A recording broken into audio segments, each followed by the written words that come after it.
এই মুহূর্তে আমরা মনে করি সুশাসন এবং দুর্নীতিমুক্ত, দারিদ্র্যমুক্ত, সন্ত্রাসমুক্ত, মাদকমুক্ত বাংলাদেশ গঠন করার লক্ষ্যে একটা নির্বাচিত সরকার প্রয়োজন। তো এটা দুঃখজনক যে এখন পর্যন্ত শহীদদের প্রকৃত সংখ্যাটা নিরূপণ করতে পারেনি। এটাই আমাদেরকে ব্যথিত করেছে। গতকালকে স্বৈরাচার পতনের মহামুক্তির দিনে মাননীয় প্রধান উপদেষ্টা যে বক্তব্য রেখেছেন জাতির সামনে, তাতে তিনি নির্বাচনের ব্যাপারে আর কোনো স্পষ্টতা রাখেননি।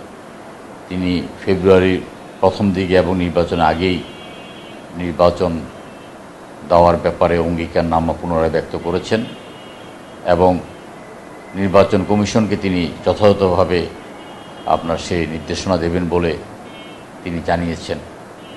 তো সেক্ষেত্রে আজকে দেখলাম নির্বাচন কমিশনও ফেব্রুয়ারি প্রথমার্ধে নির্বাচনের ব্যাপারে তারা প্রস্তুত, চ্যালেঞ্জ থাকা সত্ত্বেও এটা জাতিকে অবহিত করেছে।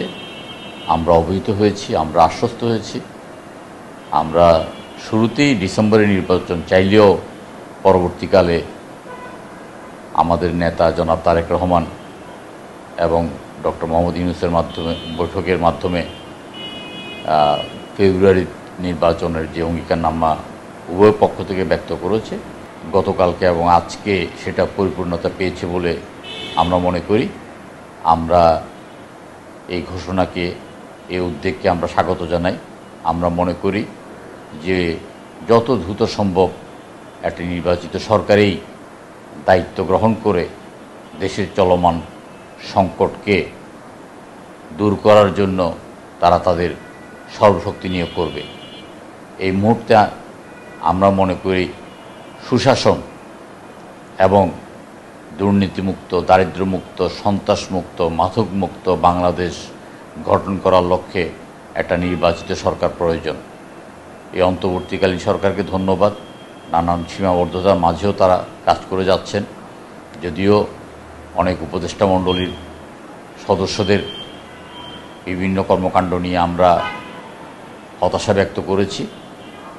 আমরা এখনও মনে করি যে নির্বাচনকে শান্তিপূর্ণ এবং অর্থবহ করার জন্য উপদেষ্টা মণ্ডলী পরিবর্তন প্রয়োজন এবং উপদেষ্টা মণ্ডলীতে যারা রাজনীতির সাথে সম্পৃক্ত তাদেরকে বাদ দিয়ে নিরপেক্ষ এবং যোগ্য ব্যক্তিকে উপদেষ্টা মণ্ডলীতে সামিল করে একটা নির্বাচনকালীন তত্ত্বাবধায়ক সরকার বা অন্তর্বর্তীকালীন সরকার গঠন করে একটা ঐতিহাসিক নির্বাচন আমরা কামনা করছি। এবং সারা জাতি দীর্ঘদিন তারা ভোট দিতে পারে নাই, ভোট দেওয়ার জন্য তারা মুখিয়ে আছে এবং আমরাও মনে করি যে নির্বাচনী ট্রেন চলা শুরু করেছে এবং ইনশাআল্লাহ ফেব্রুয়ারির প্রথমার্ধেই বাংলাদেশের বহুল আকাঙ্ক্ষিত, বহু প্রতীক্ষিত, বহু আন্দোলন, সংগ্রাম, রক্ত ত্যাগের বিনিময়ে একটি জাতীয় সংসদ নির্বাচন হতে যাচ্ছে। গতকালকে তো যখন ঘোষণাপত্র পাঠ করেছেন, প্রায় সব রাজনৈতিক দলগুলোই সেখানে অংশগ্রহণ করেছেন, আপনার বামধারার কয়েকটি রাজনৈতিক দল ছাড়া প্রত্যেকেই ইতিবাচক মন্তব্যই করেছেন। একটি দল নেতিবাচক মন্তব্য করতেই পারেন। তারা হয়তো দলীয় সমর্থক কর্মীদেরকে আপনার কোনো ধরনের আশ্বস্ত করার জন্য অথবা তাদের কোনো ভিন্ন মত থাকতে পারে, ভিন্ন উদ্দেশ্য থাকতে পারে, কথা বলতেই পারেন। তবে সারা জাতি এবং সমস্ত রাজনৈতিক দলগুলো যে জুলাই ঘোষণাপত্র এবং নির্বাচনের যে পদক্ষেপ তাকে স্বাগত জানিয়েছে। আমরাও স্বাগত জানিয়েছি এবং দেশবাসীও এটাতে আনন্দিত এবং উচ্ছ্বাসিত। তবে আমার কাছে একটা জিনিস খুব খটকা লেগেছে যে উপদেষ্টা মহোদয় বলেছেন যে 1000-এর মতো শহীদ। আসলে শহীদের সংখ্যা তো 1400-1500। তো এটা দুঃখজনক যে এখন পর্যন্ত শহীদদের প্রকৃত সংখ্যাটা নিরূপণ করতে পারেনি। এটাই আমাদেরকে ব্যথিত করেছে।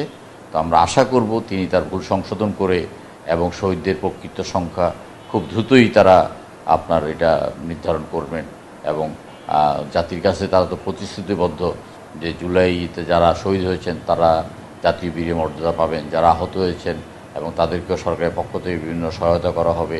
তো আমরা আশা করি যারা জীবন বাজি রেখে এই ফ্যাসিস্ট মানসিক রোগী শেখ হাসিনাকে বাংলাদেশ থেকে বিতাড়িত করেছে তারা তাদের যথাযথ মর্যাদা পাবে।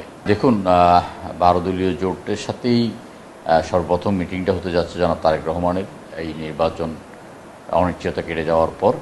সেখানে নানা বিষয়ে আলোচনা হবে।